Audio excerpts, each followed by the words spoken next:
Hello everyone, I welcome you all to this session of Study IQ RM. आप सभी का स्वागत है स्टडी आईक्यू आरएम के आज के सेशन में। आज हम बात करेंगे अपने जो भी पीवाईक्यू सीरीज है उसको कंटिन्यू करेंगे। 2013 का जो प्रीवियस ईयर क्वेश्चन है जीएस का, प्रीलिम्स का, उसमें हमने पहले के 10 क्वेश्चन को डिस्कस किया था। आज हम क्वेश्चन नंबर 11 से आगे डिस्कस करने वाले हैं। अगर क्वेश्चन नंबर 11 जो पहला क्वेश्चन है उसके बारे में हम बात करें तो उसमें आप समझेंगे कि जो पॉलिटी से क्वेश्चन है, अगर सवाल को देखेंगे तो किस तरीके से पूछा गया है कि an amendment to constitution of India can be initiated by introduction of bill in Lok Sabha only. संविधान कॉन्स्टिट्यूशन अमेंडमेंट करना है तो सिर्फ लोकसभा में ही बिल आएगा। एक तो ओनली है, एक्सट्रीम वर्ड आ जाता है, और केवल लोकसभा में क्यों आएगा? जब अमेंडमेंट की हम बात करते हैं तो that is there in Lok Sabha plus Rajya Sabha, दोनों के अंदर रहता है। तो पहला वाला जो है ये गलत हो जाएगा।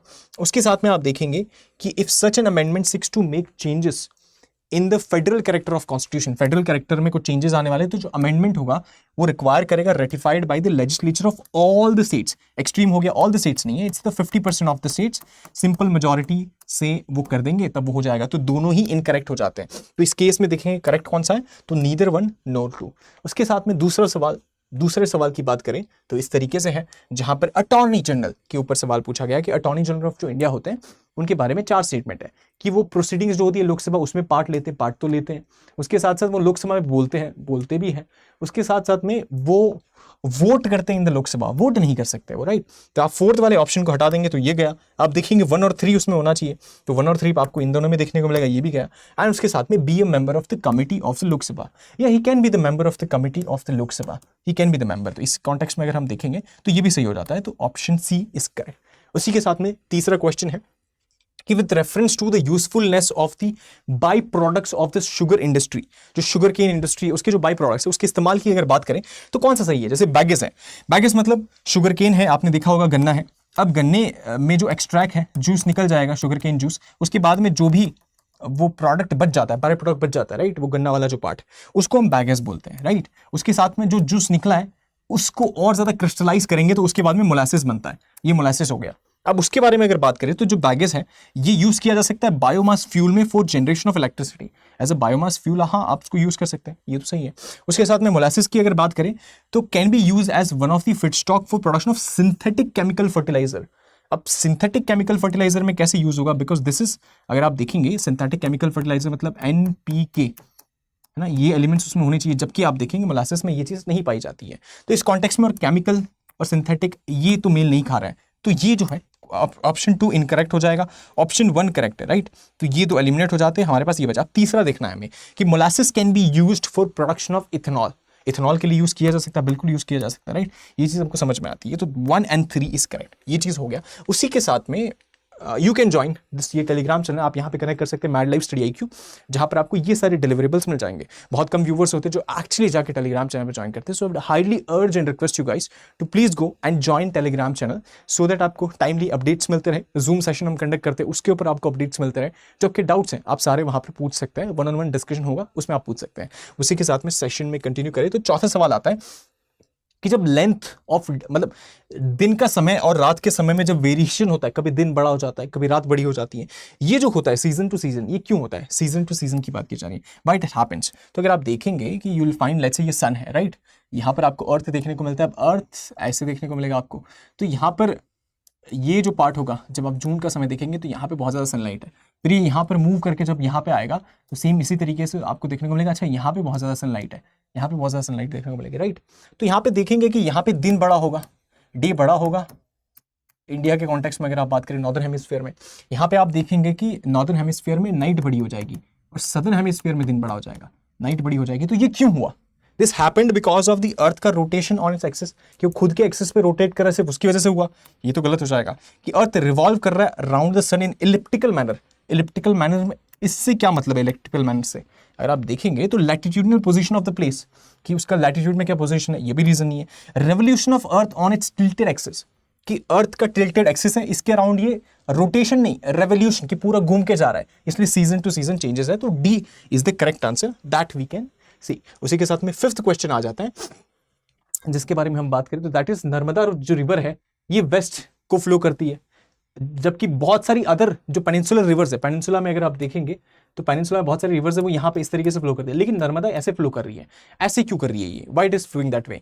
तो एक आ जाता है कि ये रिफ्ट वैली को ऑक्यूपाई करती है, दैट इज करेक्ट, कि लीनियर रिफ्ट वैली है, तो इसके थ्रू ये कट कर ऐसे जा रही है और यहाँ पे फ्लो कर रही है। दूसरी बात आती है कि ये फ्लो करती है बिटवीन विंध्यास एंड द सतपुरास, यहाँ पे विंध्या हिल है, यहाँ पे सतपुरा, इसके बीच में से जा रही है, तो ये रीजन नहीं है ना, ये रीजन नहीं है, रिफ्ट वैली वाला रीजन है। तो second is incorrect, second is incorrect, first वाला है। अब थ्री को देखते हैं, तो land slope to west from central Asia, central India, मतलब लैंड स्लोप करता है वेस्ट की तरफ सेंट्रल इंडिया की में, तो उसी वजह से वो ऐसे, पर ऐसा नहीं है। अगर आप देखेंगे पेनिनसुलर जो सारी रिवर्स यहाँ पे आ रही है because slope west to east की तरफ है, not from east to west, ये नहीं देखने को मिलता है, तो दिस इज इनकरेक्ट और ये जो करेक्ट हो जाता है, तो उसी वजह से 3 भी गया, तो ऑप्शन 1 इज करेक्ट। ये 5 क्वेश्चन हो गए। उसके बाद में छठा क्वेश्चन आता है विच इज कि ऑन द प्लैनेट अर्थ ज्यादातर जो फ्रेश वाटर है वो आइस केप्स में देखने को मिलता है, ग्लेशियर्स में देखने को मिलता है, आइस क्लिप्स में देखने को मिलता है, ग्लेशियर में देखने को मिलता है, और उसमें से अगर बात करें रिमेनिंग जो फ्रेश वाटर है वो लार्जेस्ट पोर्शन किस में होगा, मतलब कि आइस केप्स में है, ग्लेशियर, इसके बाद में कौन सी सीरीज आएगी, किसमें ज्यादा पानी होगा, मतलब आपको देखना है 4 ऑप्शन है, इनमें से ज्यादा पानी कहां पे स्टोर रहता है, फ्रेश वाटर कहां पे होगा,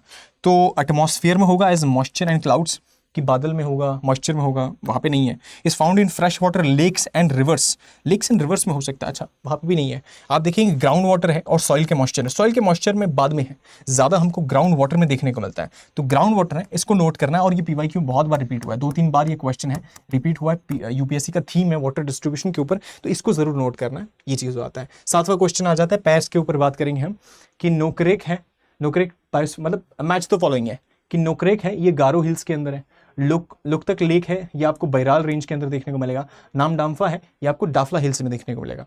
अगर आप ऐसे देखेंगे कि लेट्स से ये असम है, ये असम है, देयरआफ्टर यू विल फाइंड कि अच्छा अरुणाचल प्रदेश, कुछ इस तरीके से रफ मैप आप देख लीजिए इसका, तो यू विल फाइंड नामडाफा जो नेशनल पार्क है ये कहीं पे यहाँ पे है एंड डाफला हिल्स यहाँ पे है, ठीक है। तो Namdapha is not in Dafla hills, it's actually in Mishmi hills, यहाँ पे मिश्मी हिल्स आपको देखने को मिलेगा, इसके अंदर ये है। तो जो थर्ड वाला है दैट गोज इनकरेक्ट, थर्ड वाला गोज इनकरेक्ट एंड फर्स्ट वाला बच जाता है उसके बाद में। अब फर्स्ट को आप देखेंगे तो हाँ नोकरेक इज इन मेघालय, मेघालय में आप देखेंगे कि जहाँ पे गारो खासी जिंतिया हिल्स है, तो यहाँ पे आपको ये नोकरेक बायोस्फीयर रिजर्व देखने को मिलता है। उसके साथ में लोकतक लेक की अगर आप बात करेंगे that is not in Barail range, Loktak lake हमें मणिपुर में देखने को मिलता है, एंड जो बैराल रेंज है ये आपको यहाँ पर असम में देखने को मिलेगा, you will find that in Assam over here, somewhere over here, right.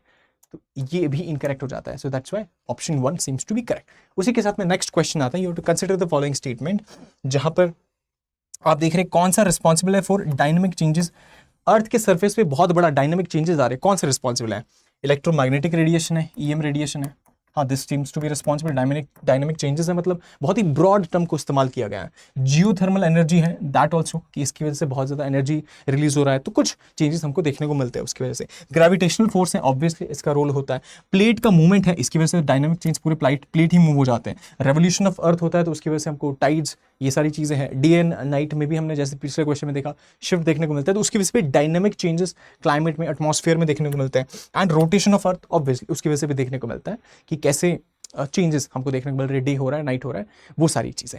तो सारे ही option fits into that, so option D is the correct option. उसके साथ में लास्ट सेकंड क्वेश्चन है, that is 9th question, which of the following bodies does not find mention in the constitution, constitution में किसके बारे में नहीं mention किया गया है, तो एनडीसी नेशनल डेवलपमेंट काउंसिल तो नहीं मेंशन है कॉन्स्टिट्यूशन में, एग्जीक्यूटिव रेजोल्यूशंस आया, जोनल काउंसिल भी नहीं मेंशन है, और प्लानिंग कमीशन भी नहीं मेंशन है, तो कोई भी मेंशन नहीं है। तो आप देखेंगे कौन सा इज नॉट मेंशन, तो you will find that 1 2 3 all of them are not mention in the constitution. उसके साथ में लास्ट क्वेश्चन आ जाता है, दैट इज कि तेभागा जो पीसेंट मूवमेंट था जो बंगाल में हुआ था वो किसके रिलेटेड था। तो आप इसको कीवर्ड को देखिए, तेभागा, भागा मीन्स पार्ट होता है किसी चीज को डिवाइड करना, भाग देना। तो अगर इन ऑप्शंस को अगर आप देखेंगे तो रिडक्शन ऑफ लैंडलॉर्ड्स शेयर, मतलब reduction of share of landlord from 1/2, उनका 50% शेयर था लैंडलॉर्ड का, उसमें से 33% पे ले जाना था, हाँ भाग की बात की जा रही है इसमें, तो this seems to be correct. आगे देखेंगे the grant of ownership of land to peasant as they were actual cultivator, कि पूरा ओनरशिप ही दे देना, तो भाग नहीं है इसमें, भाग वाला तो ये गलत हो जाता है।